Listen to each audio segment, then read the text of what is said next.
ummad masiirkeeda maqan ummad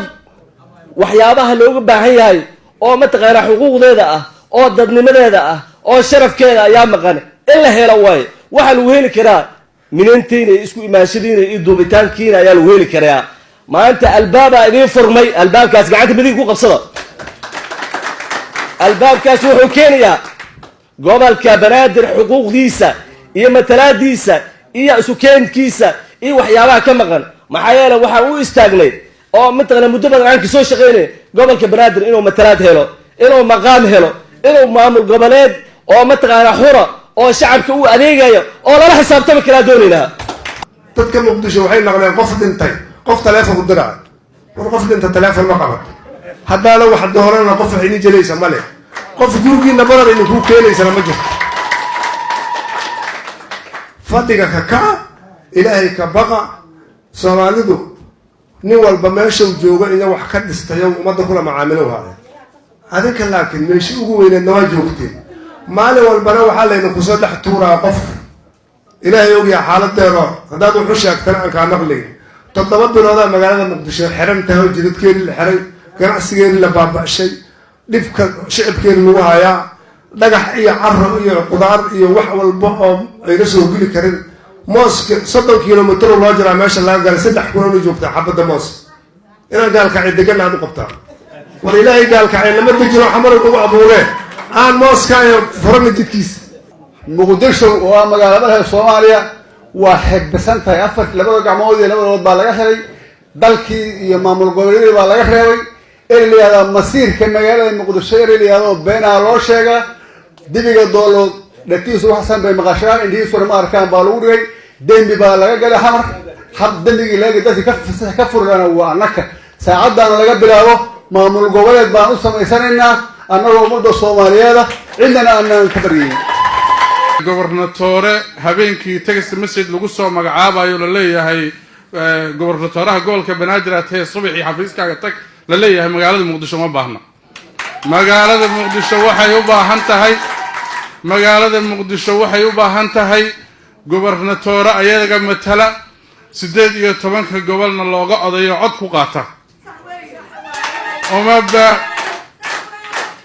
uma baahnin nin hal shakhsi oo soo magacaabayo uma baahnin anaga mana matali karo magaalada Muqdisho dadku waxay yiraahdaan 4 milyan ku nool 4 milyan waa ka badan yihiin shacab ku nool waxaan idin sheegayaa Soomaalida gobolka Banaadir degan 5 milyan iyo in ka badan ah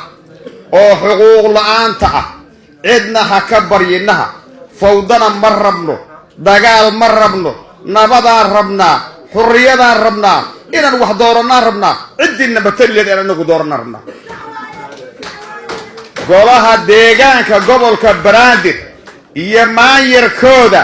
inaan sida ugu dhaqsiyaha badan 18 degmo laga soo qaaday ergooyin eenu dooranaan u baahana 18 gobol meesha laga biilo waa Muqdisho dekada aeroboortka ay ka soo maxaa ka soo baxaan waa dadka reer Banaadir waxa biila fiqi warka qabsada xildhibaanada warka qabsada dawladda idinka nagala jooga anu wasiir uma jeeda haduu jirana warka naga geeyaan leeyahay asbuucan dhaxdiisa dhagxaanta haday dawladdu qaadin dara walbaan ay forliif baan soo qaadanay ana soo qaadanay ama igu taageero ama igu jira dawladdan waxaan u sheegaynaa ma sha Allah meel fiican inay noo marsiido hawshaan ka rabnaa kii u dhashay iyo kaan u dhalaninba xasan cali khayre deegaankan kuma uusan dhalan sida la sheegay laakiin uu u dhashay farmaajo uu ku dhashay laakiin uma dhalanin haddana deegaan uu ku yahay waxba uu ku leeyahay kulligood nin walba kaalin iyo qayb uu leeyahay markay isku darsadaan labadooda 50-50 100 ay ku leeyahay 100 kooda ha noola yimaadaano waa ku tixgeleynaa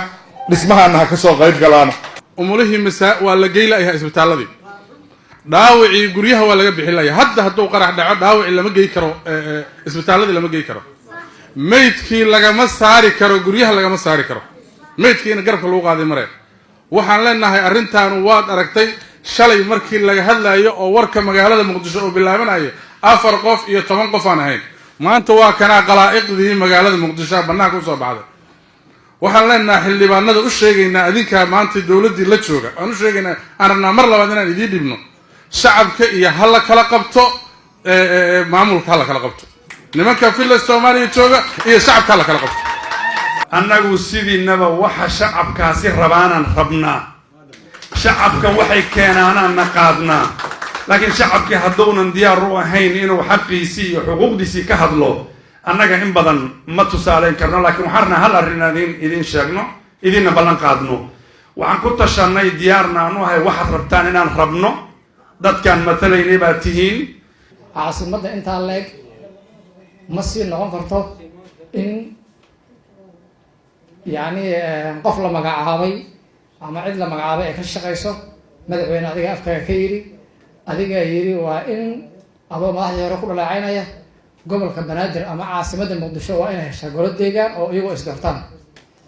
taasna waa hadda loo fadhiyo maamul gobolkan inuu helo waxay ka imaanaysaa dadkiisa iyo shacabkiisa oo u istaago oo aan ka sugin mas-uuliyiin iyo dowlado inta aa ogtihiin maamul goboleed la dhisay oo raalli xukuumad federaal jirta lagu dhisay ma jiro dadka ayagaa fadhiisanay aayahooda ka tashanay dowladduna inay ku taageerto ay ku garab qabto keliyahay leedahay ma lahan inay caburiso ay hor istaagto ay ku keento dabcan foodo ku qaadi mayno dhib ka shaqayn mayno inuu amniga uu gacanta ka baxa ka shaqayn mayno laakiin waxaan rabnaa mar kale iyo mar kale iyo mar kale inaan xukuumadda madaxweyneheen maxamed cabdullaahi farmaajo aan u sheegno sidaan gobolka banaadir dadku ay ku jiraan kuma sii jiri karaan madaxweynuhu wuxuu leeyahay farmaajo dalkan doorasho qof iyo codaan rabaa inaan ka sameeyo gobolkii banaadirna ma ogola inuu isdoorto caqligaas ka warrama ilaah idinku dharshay dadkee weeye dadku leeyahay hadhowta waa isoo istaagayaan oo way codaynayaan haddii gobolkan oo dowladdu ay gacanta ku hayso maamulkiisii asagu uu isdooran waayo dalka kaleu leeyahay waa layga codaynaya xaggee ku yaallaan marka waxaasi runtii dee waa cayaarta iyo falaadka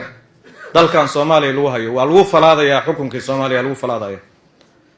waxaan marka leenahay guddiyo rasmi ah oo farsamo oo soo diyaariya dastuurkii gobolkani uu lahaan lahaa oo soo diyaariya shirweynihii dowlad goboleedka lagu dhisi lahaa ismaamul goboleedka banaadir state lagu dhisi lahaa hana loo qabto odayaashii halkan ka hadlayna garwadeen ha nooga noqdaan wuxuuyaysan naga noqon fadhi hal maalin keliya lagu yidhi laakiin fadhigani waa inuu natiijo keenaa maamul la soo doortayaa u baahannahay maamul la soo magacaabo uma